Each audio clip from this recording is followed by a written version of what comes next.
Bali, 2 recordings to.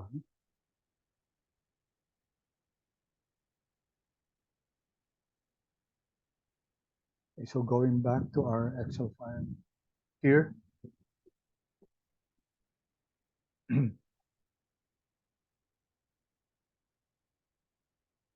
All right. So let's start with the answer of Luis.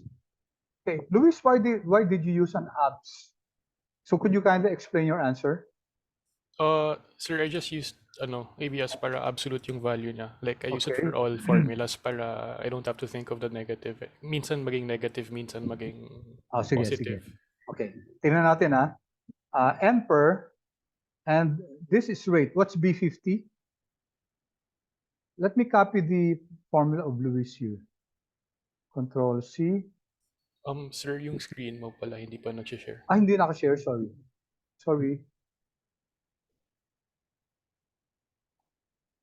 Share screen.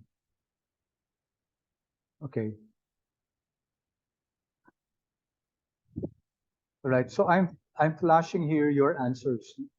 Ito yung mga answers nyo, no? Ito. Okay, si Luis, he got the answer 30, but let's validate that. So I copied the formula of Luis here. Ito yung formula niya, no? F2. So, ang answer ni Luis is absolute value, no? So, Luis, kindly explain your answer. Yeah. So N per tapos And per? B50 yung rate. Okay, let's see. This is rate, no? And then Payment is payment B49. is B49. And then this one, Future value po. Sorry. pre- Present value. present value yan di ba? O nga, no?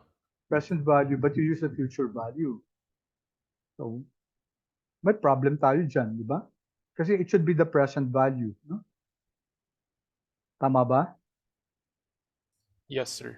So will this generate a wrong answer if we highlighted the future value, B48, when in fact the parameter the syntax asks for the present value? What if I replace this with the present value? Tingnan natin let's see what happens. So I replace it by the present value, and then let's see. So naging 6.96 na, no? Diba? Check your formula, Luis. Yes, sir. Nag-iba yung answer. O, nag-iba yung answer, no? But interestingly, no? Pag linagay natin dito, kasi PB na dapat to, no? Ang ginawa ni Luis, ang nalagay niya, accidentally siguro to, no? Future value. But, Control Enter, you have the right answer kasi, no? 30. Okay? 30, and Luis was telling us that he placed 30 kasi he placed absolute because if we don't put absolute there, you'll get a negative 30 answer. Kaso nga lang, sabi natin, di ba? There's something wrong with the formula here because for the present value, we highlighted the future value instead. Right? Do you agree, Luis, that that something's wrong with this formula, even if we put here absolute value? No? Tama ba? Do you Yes, sir. concur? Okay. In trial and error ko lang actually, kaya nag-ano. Yeah, that's good because what we're doing here now is we're learning, okay? We're learning. Of course, I'll give you full credits for this, everyone. No? You get here plus 5 points para sa quiz nyo. Kasi kahit na mali yung answer nyo, you participated. No? Okay, let's take a look at Jillian's answer. I'll copy the answer of Jillian here.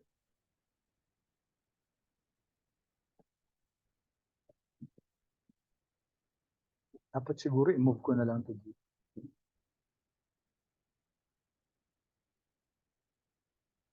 Okay, so I'm moving your answers here para, oops.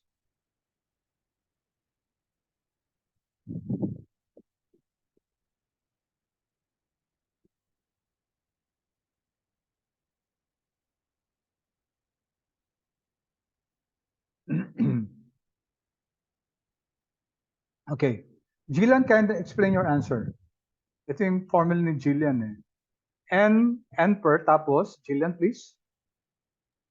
Sir, I just followed the rate, Yeah, which is okay. Yeah, and rate is B50, no? And then, the payment, which is the 30,000. okay, and And then, sir, yan tunaya error ko rin kasi yeah, it's okay. normally, right, we only use either one. The Mm-mm. present value is required. So trinay ko rin yun. But then Yeah, even that one gives me an error. So I yeah, tried adding sige. the future Future value as value. well. And it also gave me Okay, all right. So, good, because this tells us that this is not the way to do it, no? Kasi, ang mangyayari dito, parang you now have three cash flows, no? May PMT tayo, may present value, at may future value. When we're computing for the rate or the interest, we should only consider two equivalent cash flows. So bali ang tanong dito, what rate, what is the effective rate for us to have, let's say, an annuity of 30,000, which is equivalent to a present value of 282 now, 282,807 now. So that's the tenor of the question. Or what's the interest rate for us to have uh, 30,000 for 30 years to be equivalent to 4.93 million after 30 years? Ganun yung question dito.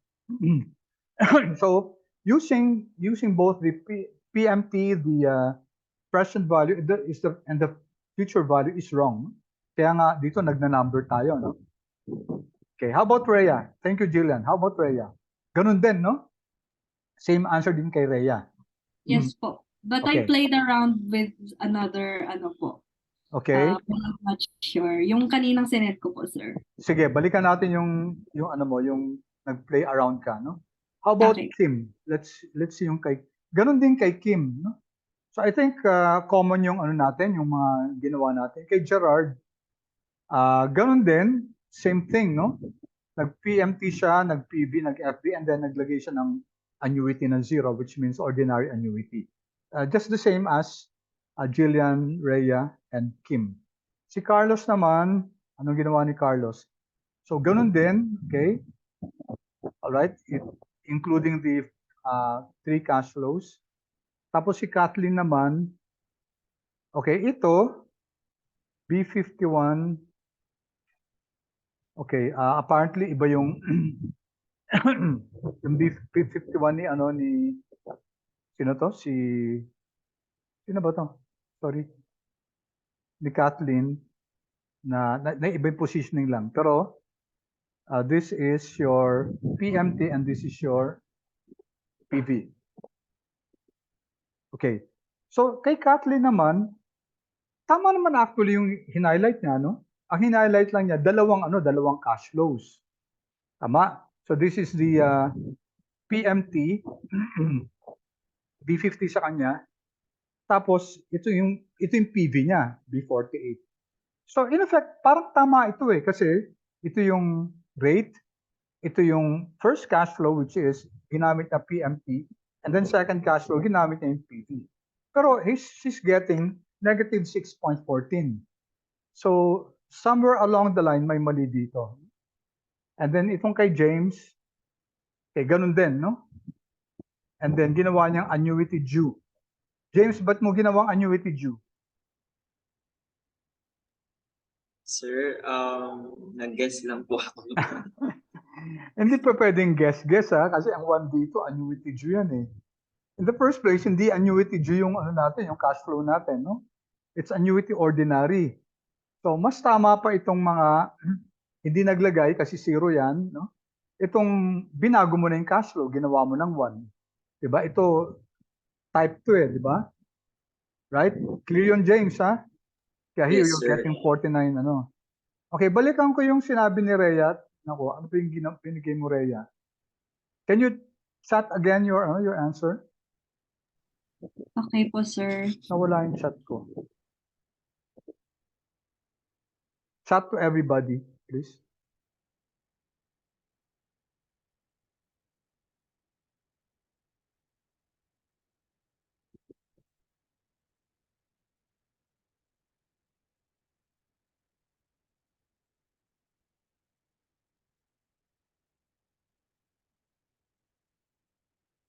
Okay, let's see. Uy, nag-divide siya ng 2. Okay.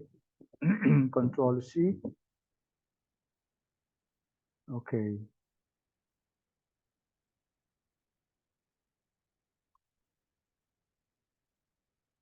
Control B.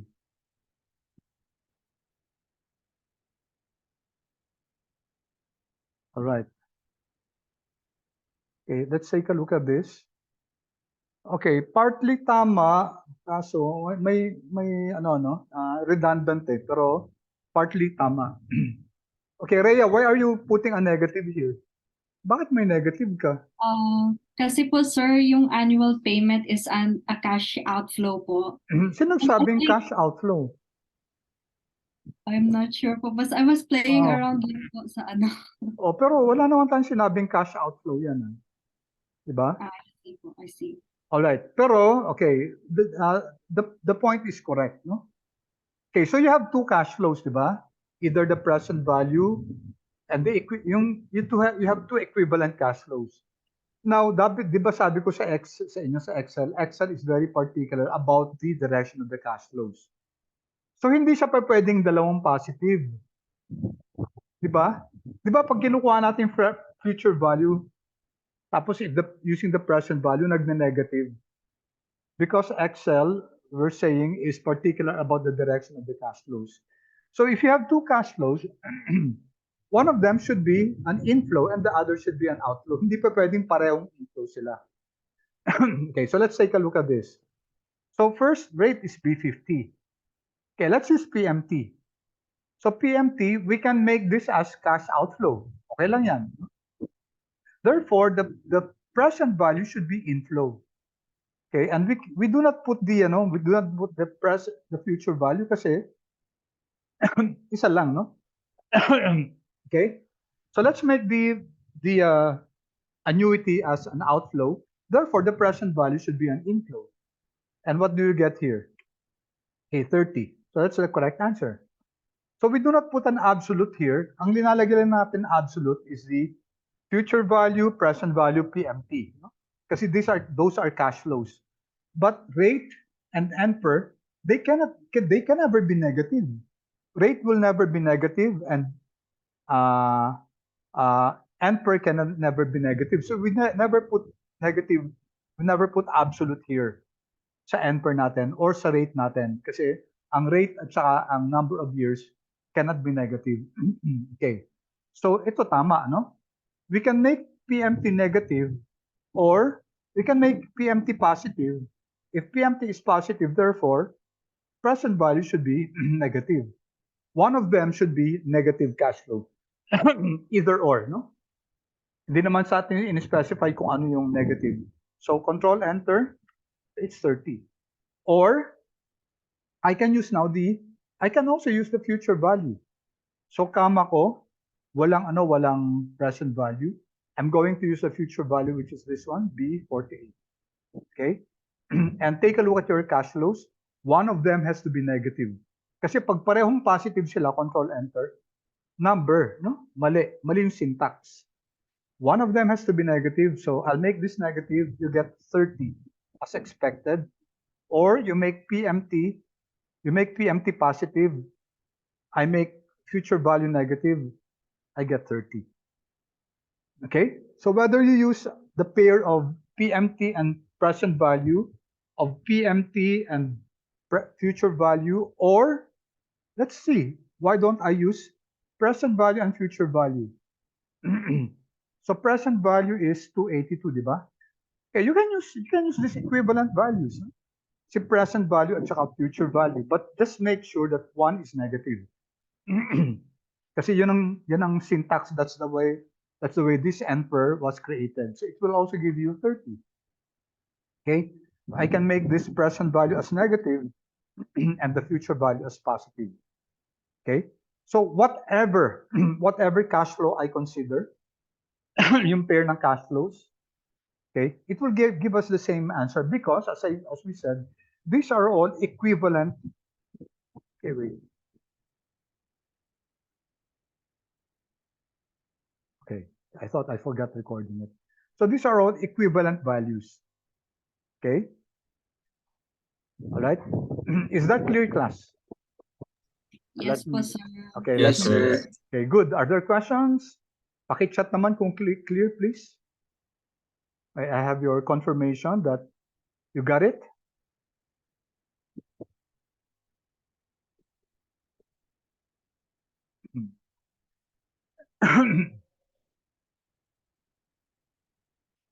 Okay. All right. Good. Okay, good. Okay, so of course, you'll know how to answer this. This time, ang hinahanap naman yung rate. Ito, annual rate. So once again, given itong tatlong cash flows na to, given yung number of years. So to get the rate, well, use the rate function. Okay, rate function. So you know what to do, class. Okay, please compute for this and you should be getting 10% without any problem at all. Okay, sige. Please compute for the rate. Okay, and take note of the concept that one of the cash flows has to be negative. And try to experiment, try to use two different cash flows. Okay, and kindly chat, please, once you're done. And check if you're really getting 10%.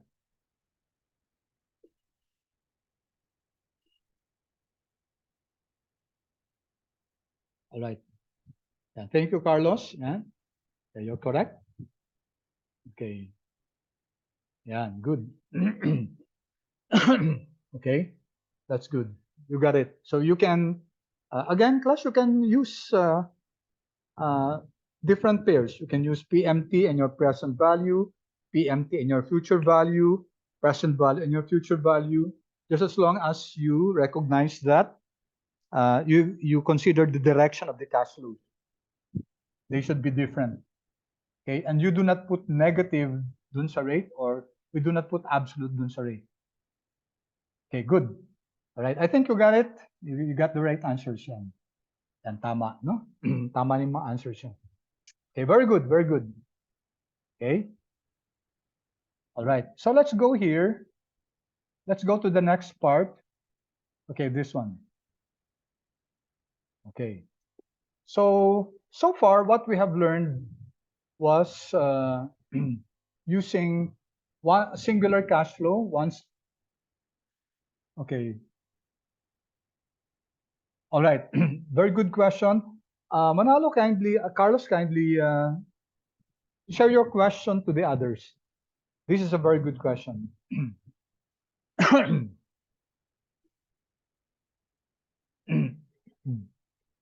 All right. My question dito, no? Sabi ni Carlos, I tried using the guess, but it changes the percent.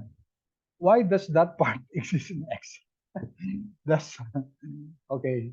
Does it really have any use in the formula? Yes. It has. Tama ka, no? May gamit yan. No? Pero I'll postpone the, we will go back to this, no? We will go back to this, okay? Actually, kailan ba? Sige, dito, no? After, let's discuss this first, an even stream of cash flows. And then remind me, Carlos, to go back to that question. Kasi may purpose yan, no? Okay, so sabi nga dito ni Carlos, sabi kasi dito may rate is equal to rate, no? Rate, and then sa rate kasi merong guess dito, no? May guess dito. So mamaya titingnan natin kung ano yung guess na yan. Okay? So sabi ni Carlos kasi can you share your your code, your function to everyone, please? Tingnan natin kung sundan natin ginawa ni Carlos yan. Okay. Yeah, James, thank you. Sir, the one with the, I-share mo yung ginawa mong code. sir, Na-share the mo one na with ba? the guess po, sir. Yeah, the one that where you use the rate. Wait. Sige, share mo. So that Okay. others will also copy it and do it on their worksheet. Wait, may kulang. So, kasi like I guessed, for example, like 9. But And wala then ka like namang, it changed it. wala ka namang guess dito ah. Naglagay Yes, ka sir. ng 9. Okay. Yeah. Sige, let's copy this. Control C. Copy this. Okay.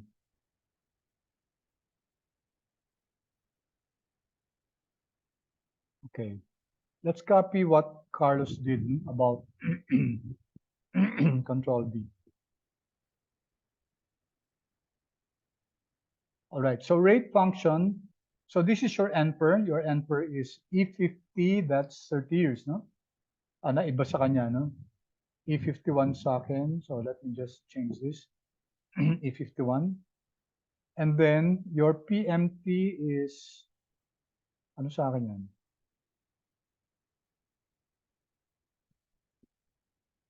E49. So that's PMT. And then walang present value. Ang ginamit mo si future value, which is E48. And then nag-guess ka, no? Teka muna, type muna. Bakit walang type? Ordinary. And then may guess ka dito.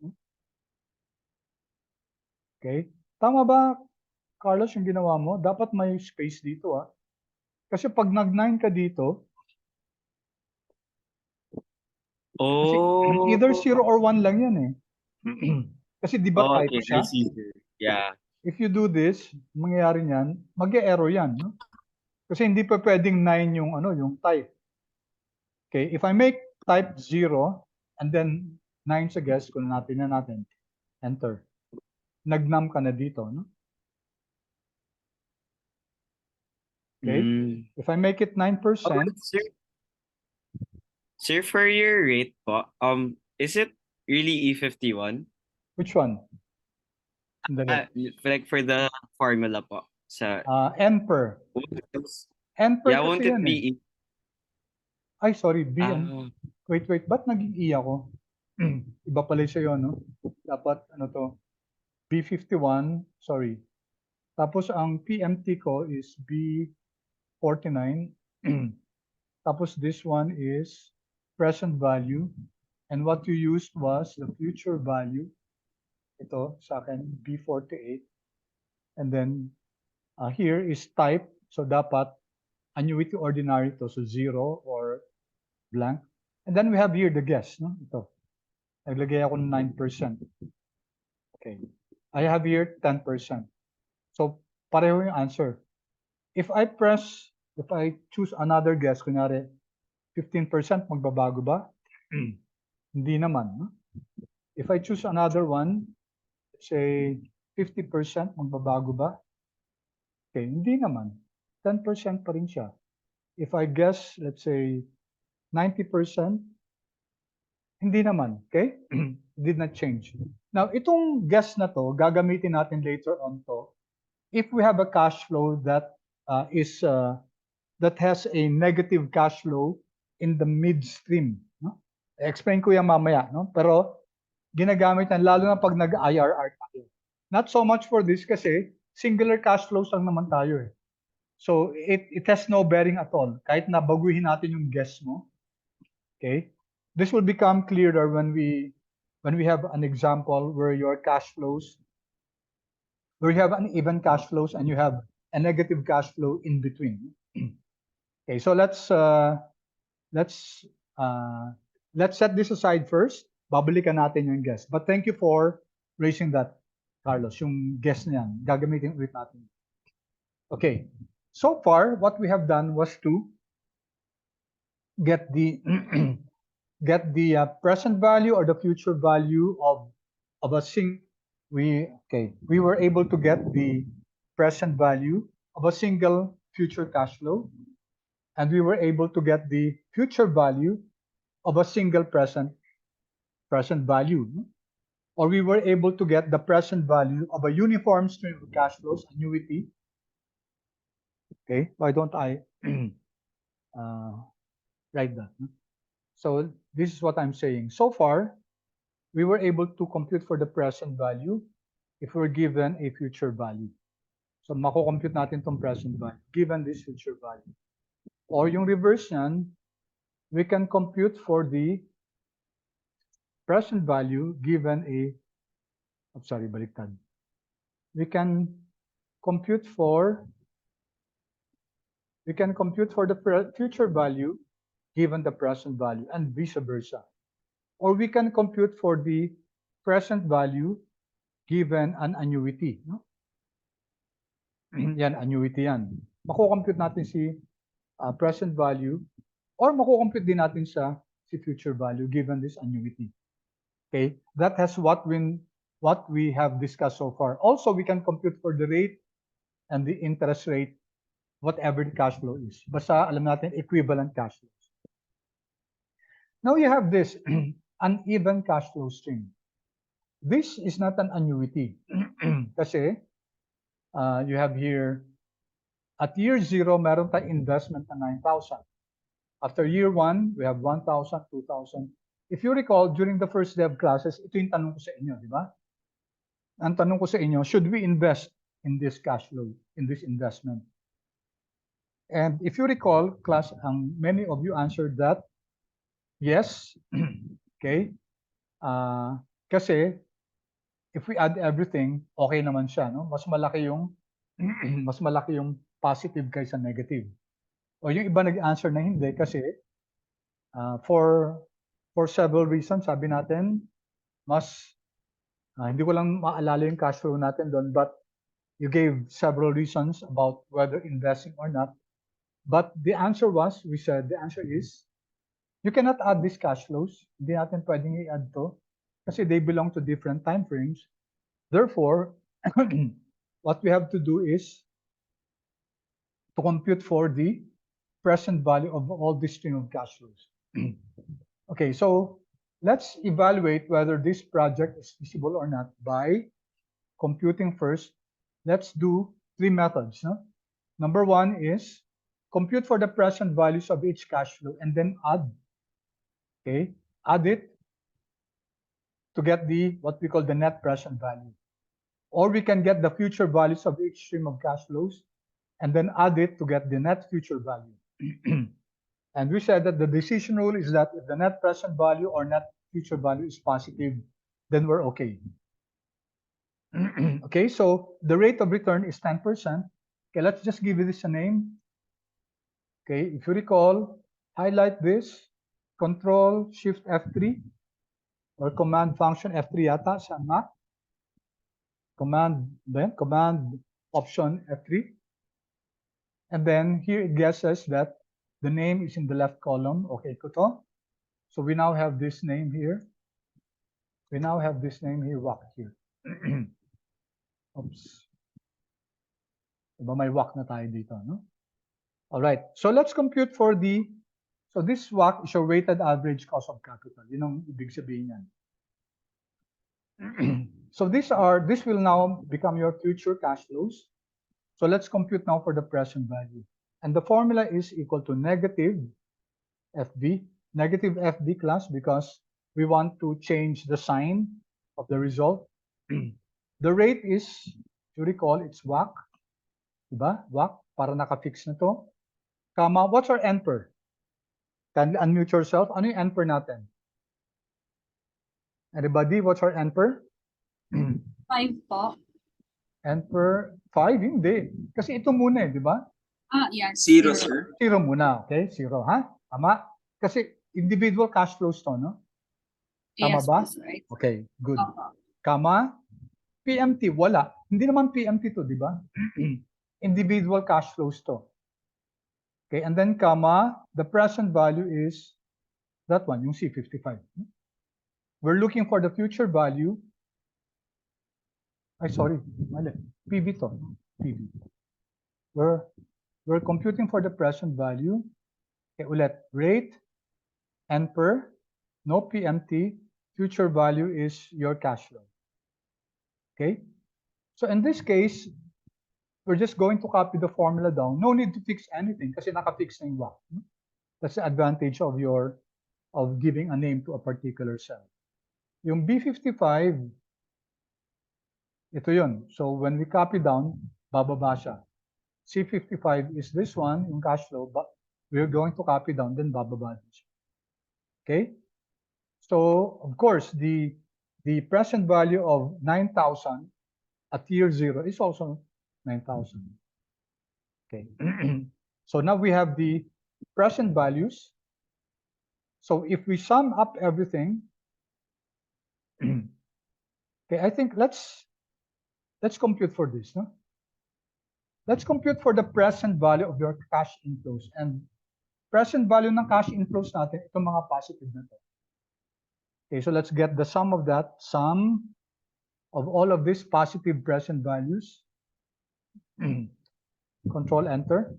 So ang inad natin dito, sum of the present value of your cash inflows. Okay, I hope you understand the acronym for this.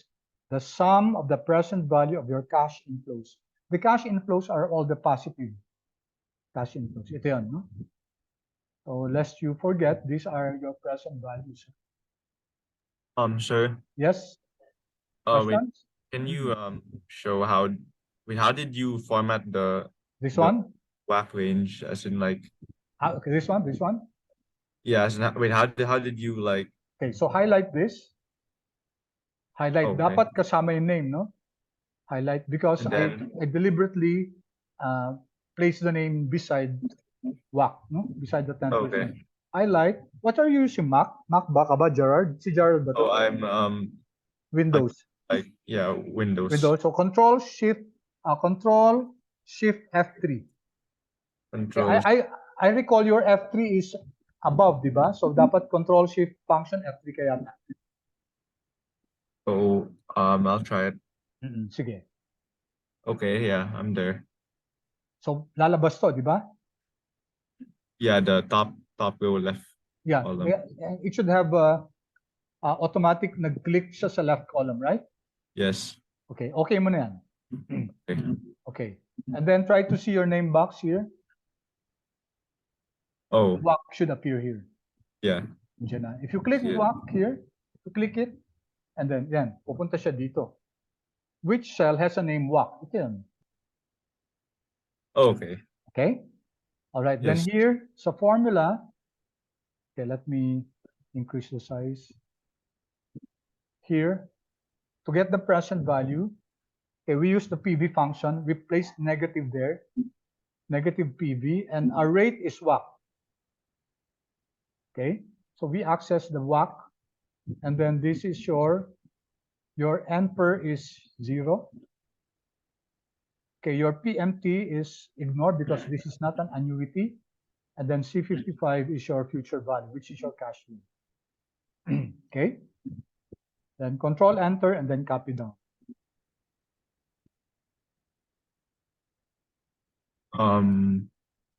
Hold on, I'll try to. Yeah, okay. Sige, we'll wait for you, Gerard.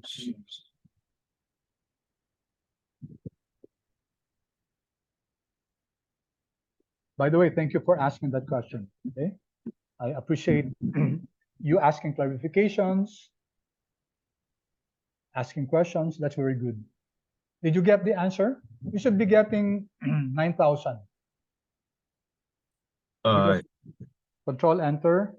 It should be 9,000 because you were getting the. Oh yeah, yes, sir. And then copy your formula down. Oh yes, sir. Yes, it's Correct. the same. Yes. Okay. Thank you. All right. Okay. Thank you, Gerald, for that question. All right. Then let's go here. Here we're being asked for the the present value of your cash inflows. Now, this is very important because we define a measure called net present value. This is NPV, and it means net present value. And how do you get the net present value? It's the summation, okay, the sigma sign here, summation of the present value of your cash inflows minus the summation of the present value of your cash outflows. So our cash inflows, the present values are this one, cash inflows. And then our cash outflow is this one, okay? All right. So we have cash inflow, this is your cash outflow. To get the net present value, we can just add these two because your outflow is already negative. So out equal to, that's a shortcut. So include this. So sum G59 and G60, okay, you get this. 1652.59. So that's your NPV, net present value. So is the project feasible, class? Do we push through with the project based on the net present value? What's the answer? Anyone? Yes, sir. Why yes? Because net present value is greater than 0. Correct. Thank you. So, what was that? Was it Luis? Ikaw ba yan? Yes po. Okay, thank you, Luis. Yeah, you're correct. This project is feasible because the net present value, which is the sum of the present value of your cash inflows, netted against the present value of your cash outflows, is positive. So this is okay. All right, so let's get the net present value here by summing all of this. So alt equal to will add all the cash flows either to the left or to the right, the shortcut, so that you don't have to type is equal to sum, and then control enter there, 1652.59. All right. So let me ask you to please chat if we're okay so far. If you were able to follow, if you have any questions, please feel free to ask them now regarding this. Do not pretend that you got it when in fact we were not able to. We will help you. So I'll be requesting you to chat if you were able to get the values here, here, and also here. Okay, thank you. Okay, good. 4, 5. Let's wait for your classmate. 6, 7.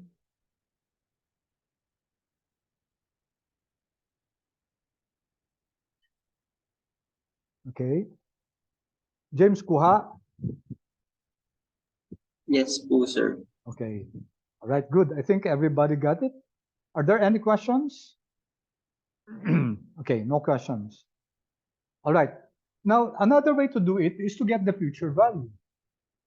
Okay.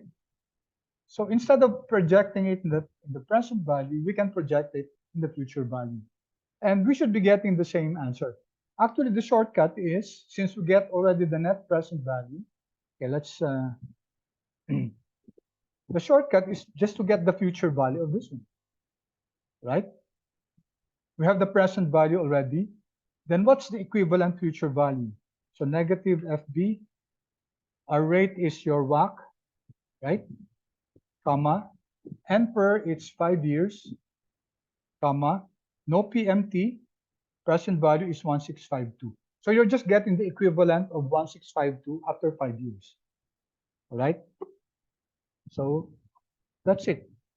That's your, if this is your net present value, then this will be your net future value.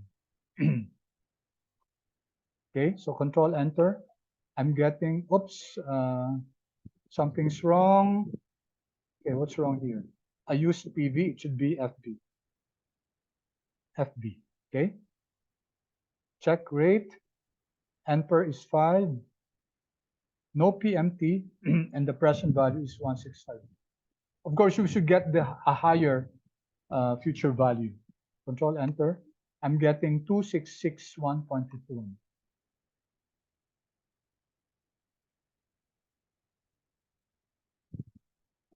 Okay, 2661.51. Okay, so since the net future value, this is called your NFV, this is called your NPV. So our net present value is positive. We expect, of course, the net future value to be positive also. And what I did a while ago, I got 102 something, which already gave me a signal that's wrong. Kasi the future value will always be greater than the present value. Okay? Okay, any questions? But let's do this as an exercise. Let's do this. So let's just do this together in the interest of time. So I want one formula. Okay, I'll give you 1 minute.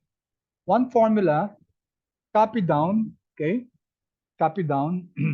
And then when we add everything here, we should get 2661.51. Okay, just one formula here, class. No? Some formula lang dito.